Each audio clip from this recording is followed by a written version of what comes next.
안녕하세요. 이영음입니다. 반갑습니다. 오늘 사이버 커뮤니케이션 8강이죠. 인터넷 이용자에 대해서 알아보는 시간입니다. 자, 여러분은 텔레비전을 시청하실 때 어떠한 마음가짐과 자세로 시청을 하십니까? 아마도 편안한 의자에 뒤로 기대 앉아서 모든 것을 받아들일 자세를 하고 시청을 하실 겁니다. 그런데 여러분이 인터넷을 이용을 하실 때는 아마도 조금 더 몸을 숙이고 이 컴퓨터 화면에 좀 더 몸을 가까이 가면서 다른 자세로, 다른 마음가짐으로 사용을 하실 겁니다. 자, 이렇게 인터넷 이용자, 어떤 특성을 지니고 있는지 오늘 같이 공부해 보겠습니다. 오늘 공부할 내용 먼저 보시죠. 우선 인터넷 이용자가 어떠한 특성을 지니고 있는지, 그러니까 예를 들어서 뭐 스마트 몹적인 특성이라든지 어떤 개인화, 또 동질화, 또 참여, 공유, 프로수머적인 특성, 그리고 N세대로서의 네티즌과 같은 개념들을 공부하겠습니다. 그리고 인터넷 이용자를 좀 수치적으로 대략 살펴보고요. 그리고 이 인터넷 이용으로 인해서 네티즌들이 앞으로 어떻게 변화를 할 건지 우리가 같이 살펴보겠습니다. 1995년 니콜라스 네그로폰테, 유명한 사람이죠. Being Digital, 우리나라에서 디지털이다 라는 제목으로 번역이 됐는데요. 여기서 네그로폰테는 이 디지털 시대에는 개인이 자기의 권리를 강화하고, 그리고 그럴 수 있기 때문에 어떤 민주주의적인 그런 특성을 더 지니게 될 것이다 라고 얘기를 했습니다. 인터넷이 보편화되면서 사실 이러한 현상들이 많이 일어났었죠. 우리가 지난 시간에도 이런 얘기들을 많이 했었습니다. 네티즌들이 자신의 의견을 표현할 수 있을 뿐만이 아니라 또 서로 소통을 하면서 어떤 새로운 사회적인 현상을 만들어냈고요. 또 뿐만 아니라 여기에 휴대폰과 같은 어떤 모바일 기기를 또 추가적으로 이용을 하면서 이제까지는 없던 새로운 사회 현상을 보이기도 했었죠. 우리가 지난 시간에 얘기했던 2002년에 미선이 효순이 사건, 이 경우에는 정말 이제까지 그 인터넷 게시판에 그 악마라고 하는 한 네티즌이 올린 광화문에서 반딧불이 됩시다 라는 그 제목의 글을 보고 그것이 발화점이 돼서 약 한 10만여 명이 거리에 쏟아져 나와서 촛불 시위를 벌이기도 했죠. 아주 대단한 그런 사회 현상이었습니다. 이런 것은 이제 그 해에 월드컵에서도 비슷하게 보이기도 했었고요. 그런데 참 희한했던 것은 누가 조직한 것도 아니고 어떤 무슨 거대 권력이 사람들을 불러 모은 것도 아닌데 이렇게 사람들이 서로 연락을 해서 자발적으로 이러한 사회 현상을 보였다 하는 것이 이전과는 다른 그러한 상황이었죠. 바로 이런 것이 인터넷 미디어가 갖는 힘이다라고 얘기를 할 수가 있는데요. 최근에는 특히 이제 스마트폰이 더 이제 이러한 기기들에 가미가 되면서 사람들이 할 수 있는 일들이 획기적으로 늘어나기도 했습니다. 이런 어떤 사이버 공간에서 서로 소통하면서 일정 정도의 그런 조직력을 갖는 그러한 그룹의 사람들을 2002년에 하워드 라인골드가 책을 내면서 이 스마트 몹이라고 하는 책을 냈죠. 그러면서 이들이 사회 변혁을 일으킬 것이다 라고 얘기를 했습니다. 그러니까 몹이라고 하면은 군중입니다. 서로 조직되지 않은 그런 우연히 모여있는 군중을 몹이라고 하는데 스마트 몹이다. 좀 새로운 그런 용어를 부여한 것입니다. 그래서 하워드 라인골드는 우리 지난 시간에도 언급했었죠. 가상 공동체와 관련해서 가장 최초로 어떤 그 책도 쓰고 좀 사회적인 주목을 하게 만들었던 그런 인물인데요. 2002년에는 이 스마트몹이라고 하는 책을 내면서 이것이 다음 세대의 어떤 사회 변혁을 불러일으킬 것이다 라고 얘기를 했습니다. 그래서 이 스마트 몹이라고 하는 것은 이 소셜 네트워크를 이루는 집단이 휴대용 통신기기, 그리고 또 서로 간의 소통을 하는 어떤 피어-투-피어 커뮤니케이션 수단, 그리고 이제 인터넷 또는 컴퓨터, 이런 것을 통해서 어떤 정치적 또는 사회적인 그리고 경제적인 집단 행동을 하는 것이다. 어떤 목적이 있는 집단 행동을 하는 것이다. 라고 표현을 했습니다. 이런 스마트 몹은 해외에서도 주목을 받았었죠. 필리핀에 2001년에 에스트라다 대통령이 부패 혐의를 받고 있었는데 필리핀의 스마트 몹들이 서로 인터넷 또 휴대폰 등을 통해서 여러 가지 시위를 비롯해서 여러 가지 사회 운동을 일으키면서 결국 대통령직에서 물러나게 만들기도 했고요.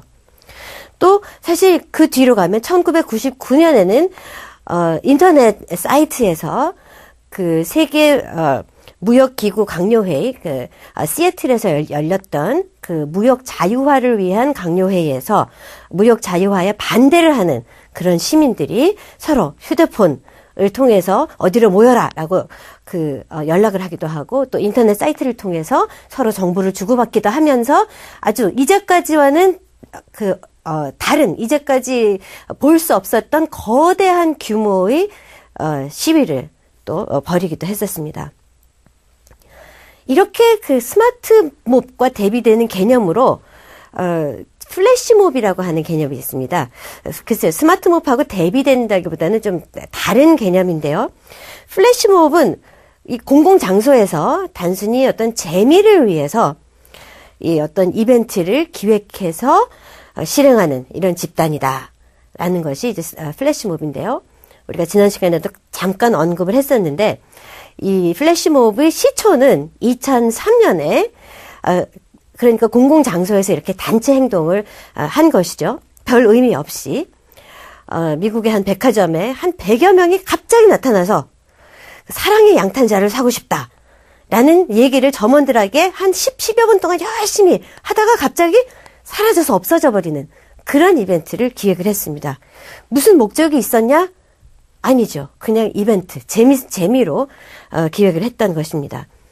이후에는 뭐 특정 노래에 맞추어서 대규모 인원이 공공장소에서 동시에 안무를 하거나 또 동시에 특정 장소에서 동작을 멈추는 이벤트들이 만들기도 했었죠.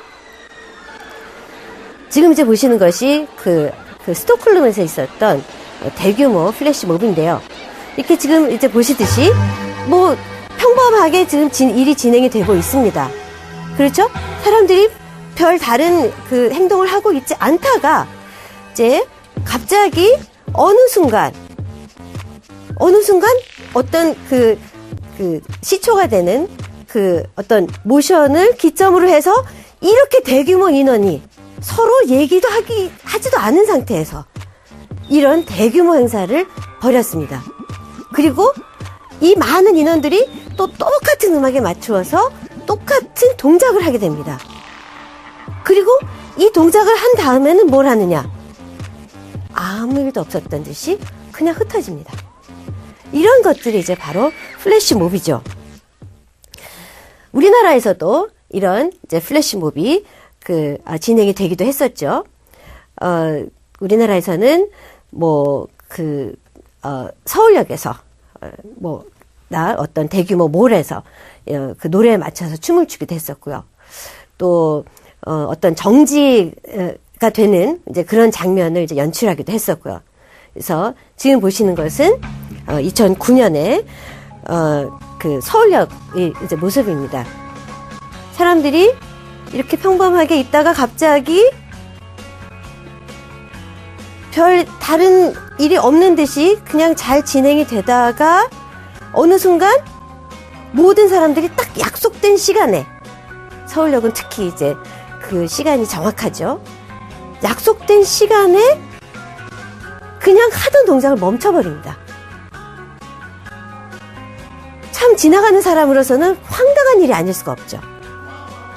이거 내가 무슨 이상한 3차원 세계에 온 것 같기도 하고, 이 사람들이 왜 그랬느냐?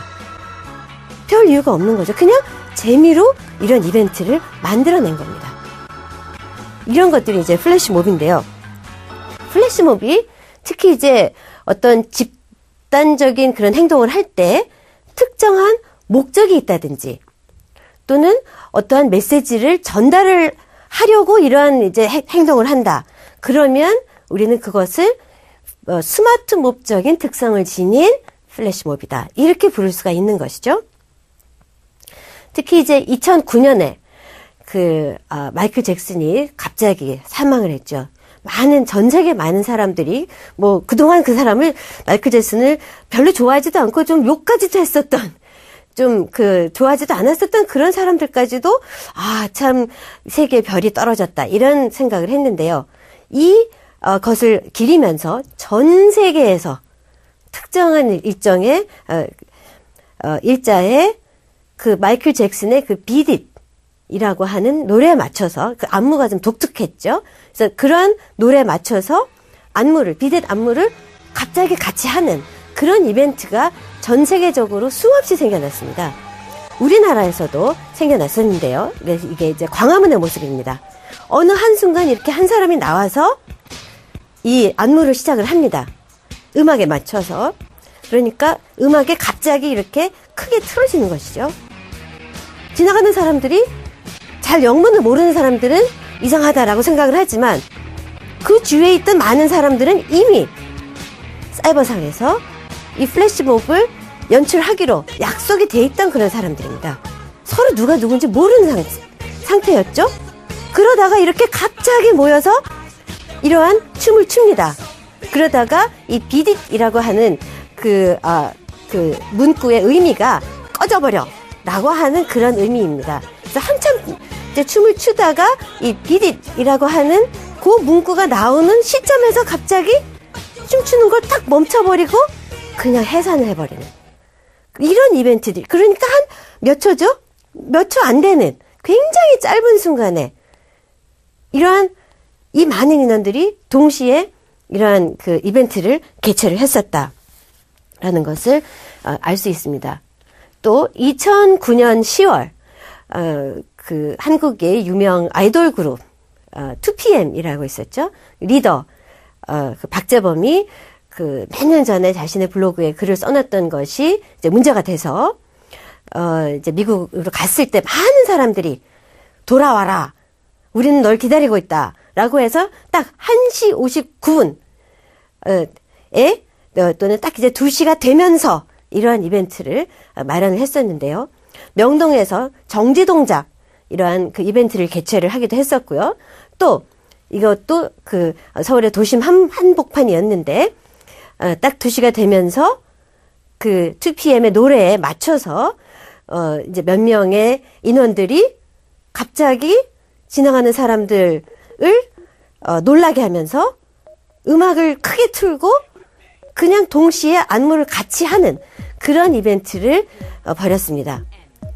이런 이벤트들이 보통 시작을 할 때는 딱 한 사람이 이제 보통 이제 그 시작을 알리는 이런 안무를 어느 정도 춥니다. 그럼 주위에서 마치 상관없듯이 지나가던 사람들처럼 보이던 사람들이 갑자기 특정한 부분에서 동참을 합니다. 그렇죠. 그러면서 이러한 그 참여를 하는 인원들이 점점 또 다음 시점에 가서는 점점 더 늘어나는 것이죠. 이런 것들이 어떻게 가능했냐? 미리 사이버상에서 이러한 플래시몹을 하기로 서로 연락을 한 거죠. 약속을 한 거죠.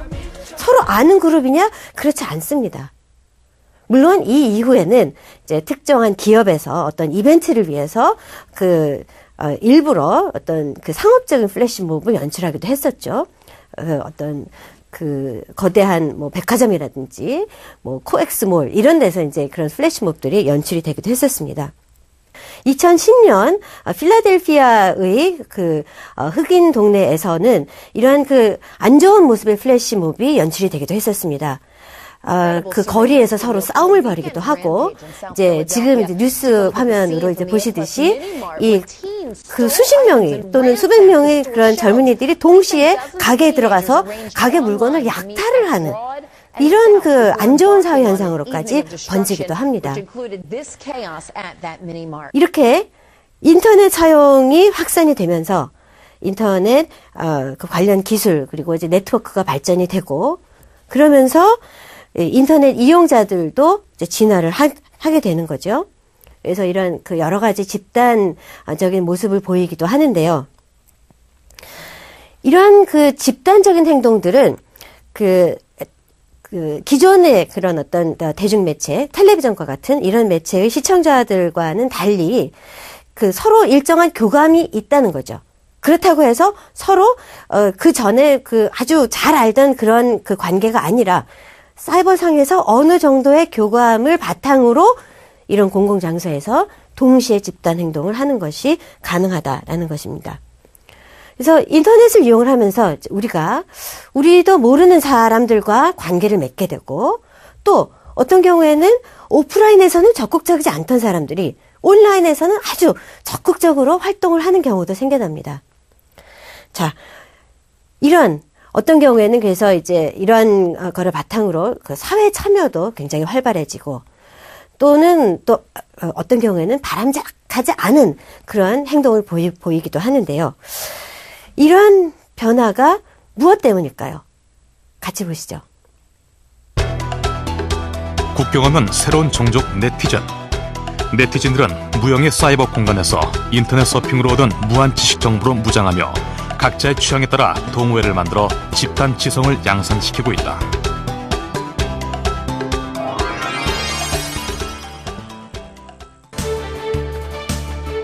(90년대) 인터넷이 정보의 바다를 발견한 것이라면 2000년대 인터넷은 새로운 소통 문화의 발견이라고 할 수 있다.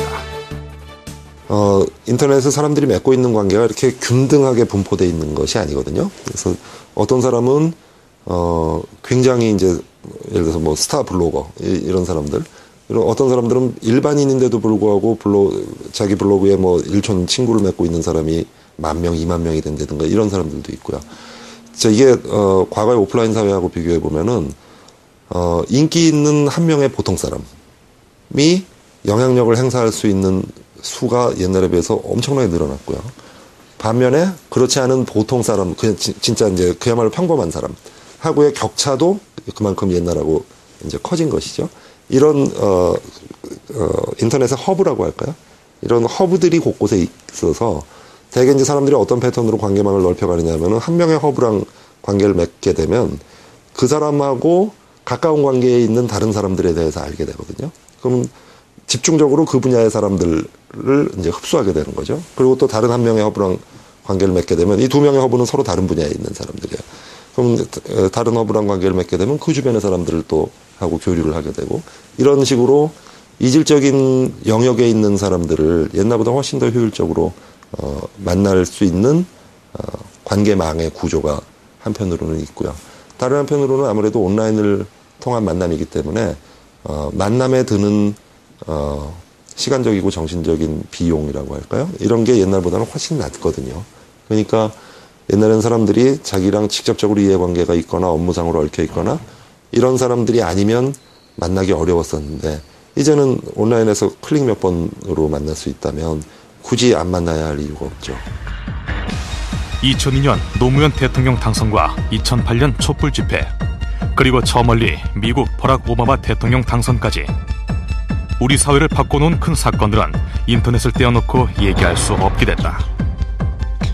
사람들하고 어떤 이슈에 대해서 얘기를 주고받을 수 있는 계기가 주어져야 되는데 그 계기가 관계지향적인 예를 들면 SNS 같은 서비스를 통해서 주어진다든가 그 다음에 게임 같은 경우도 요즘의 게임은 옛날 게임하고 달라서 혼자서 하는 게임은 거의 없거든요.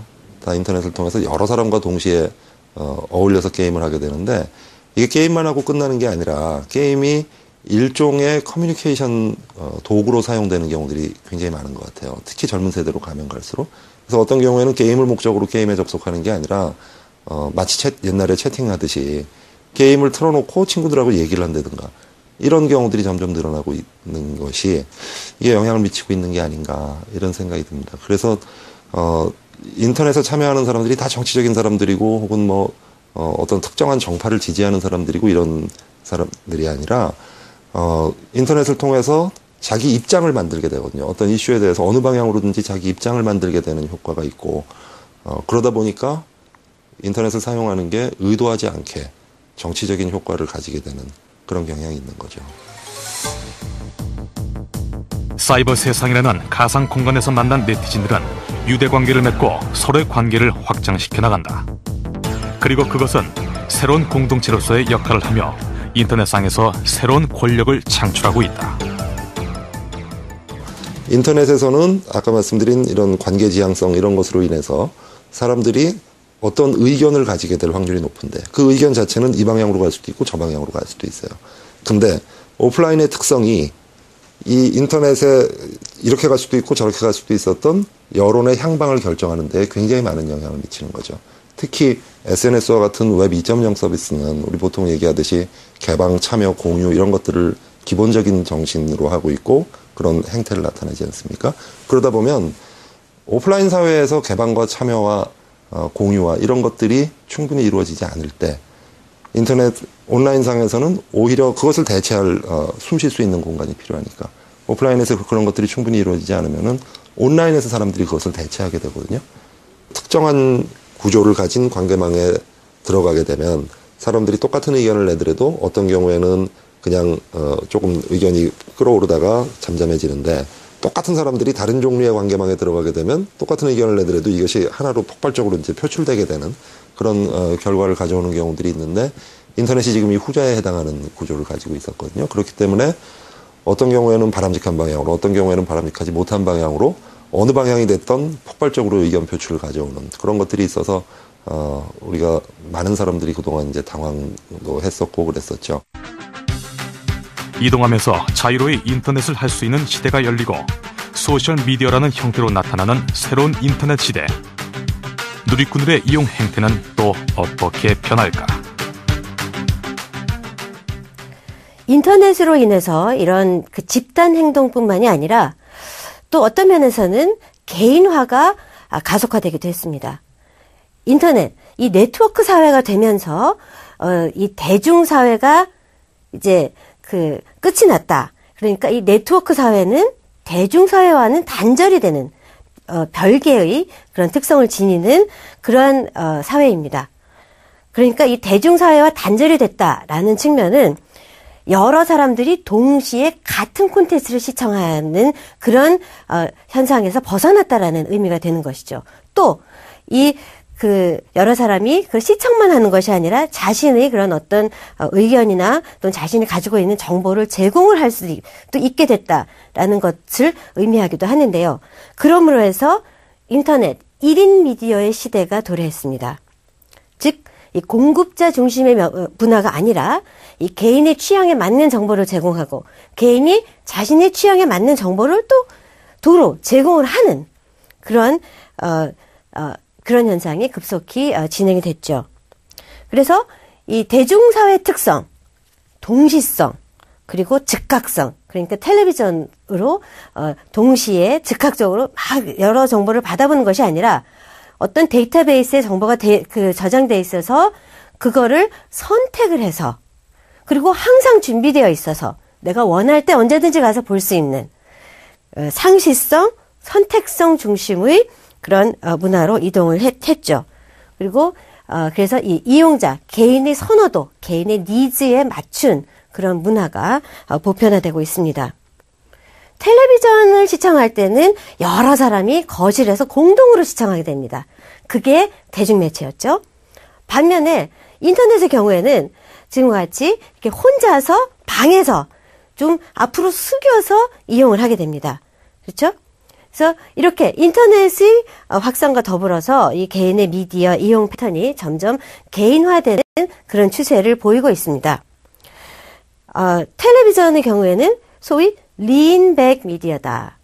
그러니까 좀 편안하게 시청을 하는 미디어고요. 인터넷은 린 포워드한 미디어다라고 얘기를 합니다. 그래서 개인이 이용하는 것이 편리하다라고 얘기를 하죠. 그래서 기존 미디어는 이 콘텐츠를 소비만 하면 됐었는데 인터넷을 이용하면서부터는 이제 개인이 소비뿐만이 아니라 참여를 하는 것이 가능해졌다. 이런 측면에서 이제 그 개인의 미디어다, 1인 미디어다, 이런 얘기를 많이 합니다. 그러니까 그 카트리나 허리케인을 직접 경험한 사람이 자기가 직접 이 비디오를 찍은 것이죠. 지금 보시는 비디오는 그 철수를 하라 하는 그 정부의 권고에도 철수를 하지 않고 집에 남아있던 사람이 결국 자기 그 물이 차오르는 장면까지도 다 이제 찍고 있는데요. 결국 지붕 위에 올라가게 됩니다. 이런 것을 아주 생생하게 우리가 볼 수 있는 거죠. 그래서 지금 이것을 찍을 때의 심정은 처음에는 좀 약간 재미로 시작을 했다가 이거를 찍을 때 심정은 나는 정말 많은 걸 배웠다. 난 많이 반성한다.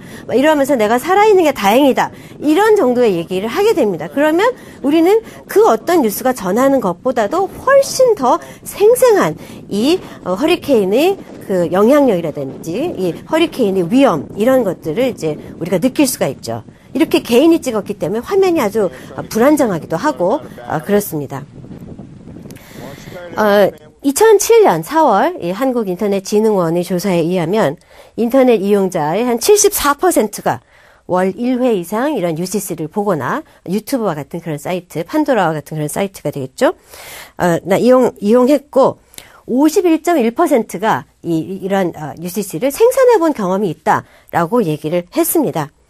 그리고 더군다나 이제 스마트폰이 등장을 하면서 훨씬 더 이 개인이 그런 자신의 정보를 제공하는 것이 가능해졌죠. 2010년 폭설 때 2010년 그 1월에 아주 대단한 폭설이 내렸었죠. 그래서 뭐 전 교통이 다 이제 마비되기도 했는데 이럴 때 이 스마트폰을 지닌 그 이용자들은 자신이 있는 곳의 사진을 올려놓기도 했고요. 지금 어느 도로는 어떻다. 지금 어느 지하철역은 기차가 안 오고 있다라는 식의 그런 여러 가지 그 코멘트를 자기의 트위터를 통해서 제공을 했습니다. 그래서 스마트폰 이용하는 사람들은 이 교통체증을 훨씬 더 쉽게 뚫고 갈 수도 있었고, 어디 가면 차를 탈 수 있다, 어디 가면 길이 좀 덜 미끄럽다, 이런 것들을 알 수가 있었죠. 또 2010년에 그 올림픽 당시에도 올림픽의 결과를 그 미디어보다, 기존 미디어보다 더 빨리 받아보기도 했습니다. 자, 이렇게 개인화 이외에도 인터넷 이용자는 또 어떤 의미에서는 동질화의 특성을 지니고 있습니다. 그 텔레비전 시청자는 동시에 시청을 하긴 하지만 서로 교류가 없습니다. 그렇죠? 그렇지만 인터넷 이용자들은 서로 어느 정도의 교류를 해야 됩니다. 여러분이 블로그를 다른 사람의 블로그에 접속을 하셔서 댓글을 남기시면 그쪽에 그 사람과 교류를 하는 것이죠. 지난번에 우리가 살펴봤던 어떤 가상 공동체에서도 특히 카페와 같은데 여러분이 가입을 하시면 특정한 주제에 대해서 같은 관심을 지닌 사람들끼리 일종의 교류를 하는 것이죠. 그래서 어느 정도의 동질화를 느끼면서 같이 활동을 하게 되는 겁니다. 조금 전에 살펴봤던 플래시몹과 같은 그런 행동도 어느 정도의 교류가 있었기 때문에, 어느 정도 동질화를 느꼈기 때문에 가능한 그런 행동들이었죠. 인터넷 이용자 또 다른 특성, 바로 참여 그리고 공유입니다. 인터넷을 통해서 어느 정도의 동질화를 느끼고 다른 사람과 같이 커뮤니케이션을 하고 그러면서 이제까지 없었던 또 사회 현상을 만들어낸다고 했는데요. 처음에 언급했던 그런 촛불 시위와 같은 것이 어떤 그 참여, 그리고 공유, 이런 측면이 되겠죠. 이런 국내 네티즌이 이런 온라인 참여가 두드러진 것은 특히 이제 2000년도부터 우리가, 거슬러 올라갈 수 있습니다. 그래서 2000년도에 인터넷을 통해서 총선 시민연대가 낙선운동을 벌인 적이 있었죠. 2000년도에는 또 온라인, 을 비롯해서 오프라인을 통한 두발 자유화 운동도 있었고요. 2002년 아까 언급했던 월드컵이라든지 미선 효순양 사건이라든지 이런 것들이 2002년에 아주 두드러졌죠. 그리고 이제 2002년에 노사모로 인해서 노무현 현 대통령이 당선됐다라고 얘기가 되기도 합니다. 2004년에 대통령 탄핵이 있었죠. 그때 탄핵 반대 촛불운동, 촛불 집회를 개최하기도 했습니다. 2006년에 또 PD수첩에서 그 황석 박사의 연구에 대해서 이의를 제기를 했을 때 MBC에 대한 광고 불매 운동까지 일어났었죠. 이런 것들이 다 그러니까 이제 진보 진영뿐만이 아니라 보수 진영에서도 이 같이 이러한 그 인터넷에서 어떤 집단 행동을 했고요. 이런 그 참여와 공유가 점점 더 확산이 됐다 하는 것을 볼 수 있습니다. 2008년 또 유명한 사건이죠. 미국 쇠고기 수입 반대 운동이 아주 대규모로 이루어졌습니다. 2010년 트위터라든지 이런 소셜 네트워크 서비스들이 많이 이용이 되고 그러면서 점점 더 참여와 공유의 문화가 확산되어 가고 있죠. 인터넷 이용자는 또 이 프로수머의 특성을 지닙니다. 그러니까 어떤 시민사회적인 의식을 지니고 참여와 공유를 할 뿐만이 아니라 이 소비를 하는 데 있어서도 생산과 소비를 동시에 하는 그런 모습을 보이는 거죠. 그래서 이런 그 상호작용이 가능하기 때문에 자신이 정보를 제공하는 것이 가능하기 때문에 이 자신이 알고 있는 정보, 이 상품은 좋더라. 내가 어디 여행을 해봤더니 그 음식점이 참 맛이 있더라. 라는 정보에 이르기까지 굉장히 다양한 정보를 제공을 하게 됩니다. 특히 이제 여행 정보에서 아마 여러분도 여행을 가실 때, 해외여행을 가실 때 이러한 그 블로그를 통해서 많이 정보를 얻으실 텐데요. 이러한 것을 통해서는 우리가 텔레비전이나 기존의 책을 통해서 얻을 수 없는 개인들의 이런 생생한 경험을, 우리가 보고, 듣고, 읽을 수가 있습니다. 그래서 우리가 그 개인이 보고 다니면서 듣고 느꼈던 것을 마치 같이 느끼듯이 느끼고, 그리고 기존과는 다른 그런 정보를 얻을 수가 있죠. 어디에 갔더니 이 동네는 이런 음식이 참 맛있더라. 이 음식은 어느 집에서 먹었다. 그리고 값은 얼마였다까지 아주 굉장히 자세한 그런 정보를 제공을 하는 경우가 많습니다. 기차를 탔는데 지금 사진을 올려놓으면서 그 나라의 이것은 이제 인도의 사진인데요. 그 나라 분위기는 이렇구나라는 것을 보면서 여행 가기 전에 굉장히 많은 정보를 얻고 갈 수가 있습니다. 이렇게 음식이라든지 굉장히 다양합니다. 찾아보시면 굉장히 다양한 정보가 제공이 되고요. 다른 나라, 여러 나라에 관한 정보가 제공이 되죠. 그 숙소 같은 경우에도, 어딜 갔더니, 화장실이 어떻더라라는 정보까지 굉장히 다양한 정보를 제공을 합니다. 그럼 개인들이 왜 이런 정보를 이런 서비스를 통해서 제공을 할까요? 개인이 이런 프로수머로 활동을 하는 이유를 이제 두 가지로 살펴봤는데요. 개인적인 차원에서는 이제까지는 자신의 취향이나 자신의 취미, 자기가 보고 듣고 느낀 것을 표현할 방법이 없었는데 이것을 이제 표현할 수단이 생겨서 이거를 공유하고 싶고 또 어떤 의미에서는 자신을 알리고 싶은 그런 욕구가 있기 때문에 이런 활동을 한다라는 측면도 있고요. 또 사회적인 차원에서는 아무리 찾아봐도 이런 정보를 제공하는 곳이 없더라. 그래서 이 기존의 미디어에 기존의 그 어떤 책이나 텔레비전이나 그 신문이나 잡지가 제공하지 못하는 그런 정보를 자신이 제공함으로써 자신만의 미디어를 만들어가고 싶은 그런 욕구 때문에 활동을 한다라고 얘기가 되기도 하죠. 자, 그럼 우리가 이런 인터넷 이용자 N세대 또는 디지털 원주민 이렇게 부르기도 하는데요. N세대 많이 들어봤죠? 네트 제너레이션, 그러니까 인터넷 주 이용자층으로 자리 잡은 청소년을 일컫는 말입니다. 미국의 사회학자인 댄 탭스캇이 이제 사용한 용어죠. 디지털 기술을 자유자재로 이제 활용을 하면서 이 사이버 공간 자체를 자신의 삶의 중요한 무대로 삼는 아주 주요하게 활동을 하는 그런 세대가 N세대다. 그래서 이 사이버 공간에 의해서 어떤 의식 그리고 생활을 지배당하는 세대가 N제너레이션이다. 그래서 탭스캇이 책이 Growing Up Digital이라는 이제 책이 있었는데요. 몇 년 뒤에는 Grown Up Digital이라는 책을 또 이제 출간을 함으로 해서 이 그 디지털 세대로 자라나기, 디지털 세대로 자라난 세대, 이러한 그 제목의 교재를 잇따라 내놓기도 했습니다. 디지털 원주민이라는 용어는 이 2004년에 국내 황상민 교수가 사용한 용어인데요. 이 컴퓨터, 인터넷, 휴대전화, 전화 등의 이런 디지털 관련 기술을 어려서부터 사용하면서 성장한 세대다. 원주민이다. 그러니까 이것이 뭐 어떤 그 자신의 어떤 좀 아주 극히 일부가 아니라 그 세계의 원주민이다라고 하는 그런 의미가 되겠죠.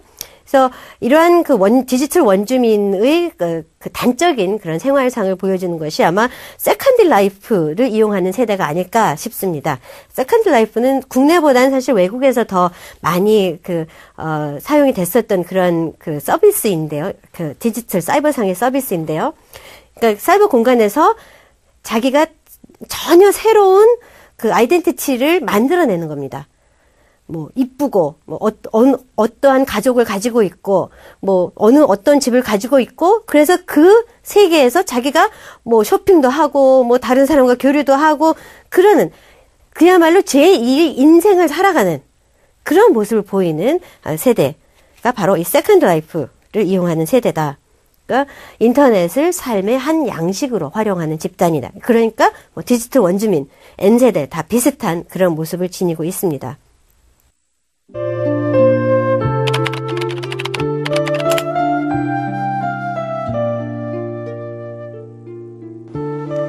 N세대, 디지털 노마드, 디지털 원주민, 호모 모빌리언스.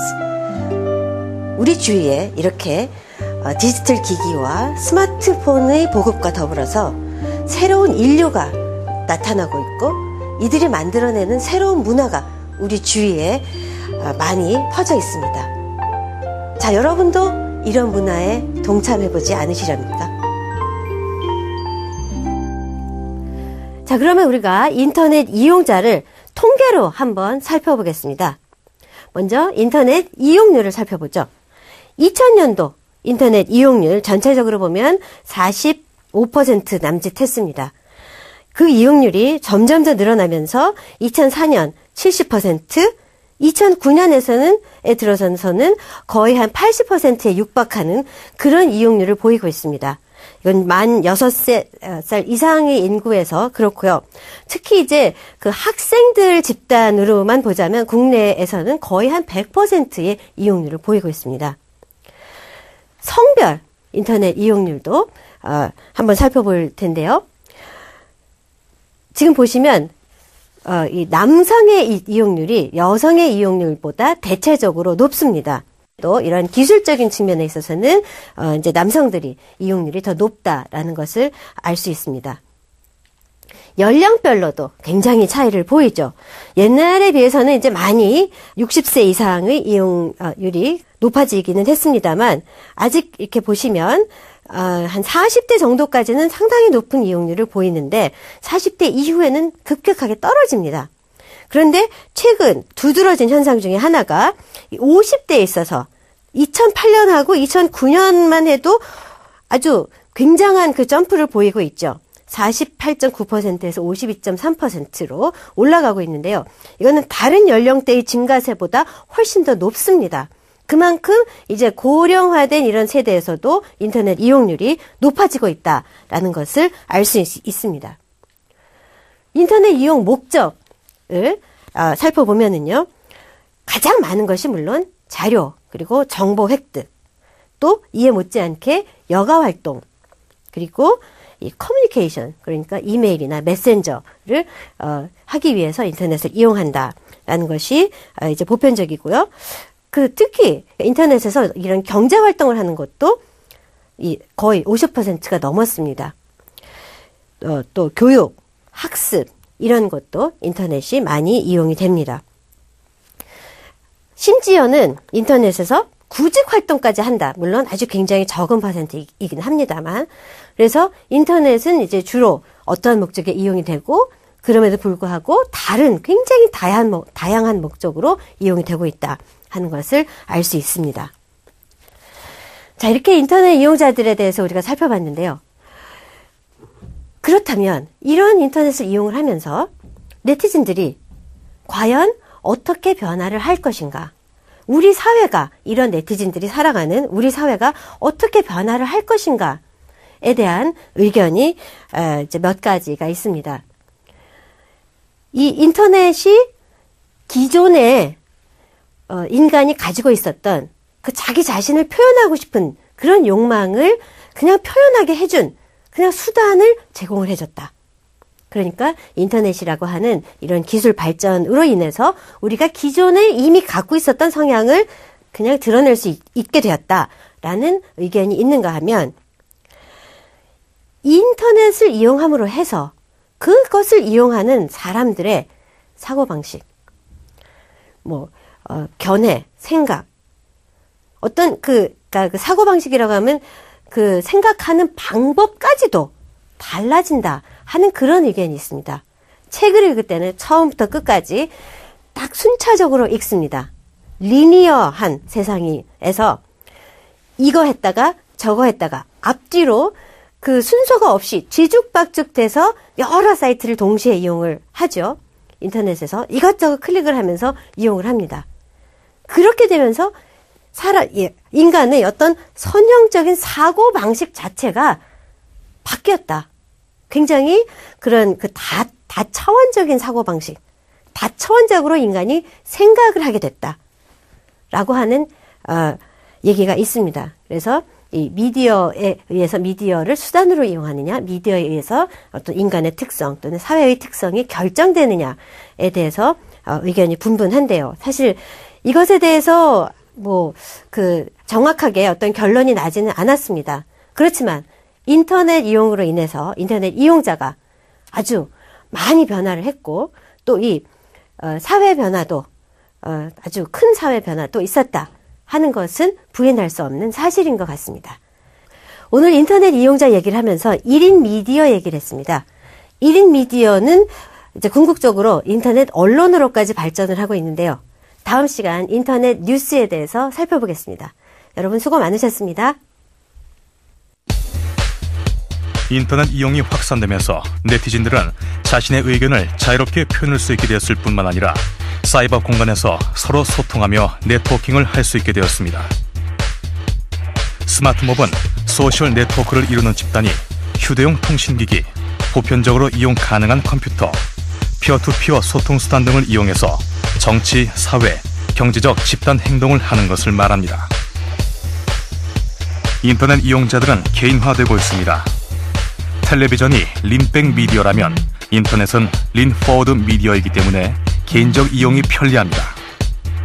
또 기존 미디어가 콘텐츠 소비만을 담당했다면 인터넷은 소비에서부터 생산까지 개인적인 참여와 이용이 가능해졌습니다.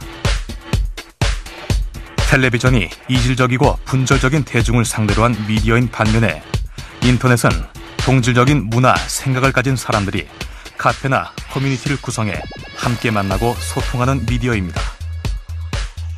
인터넷은 사람과 사람을 연결시키고 이러한 연결이나 관계를 통해 중요한 사회 현상을 만들어냅니다.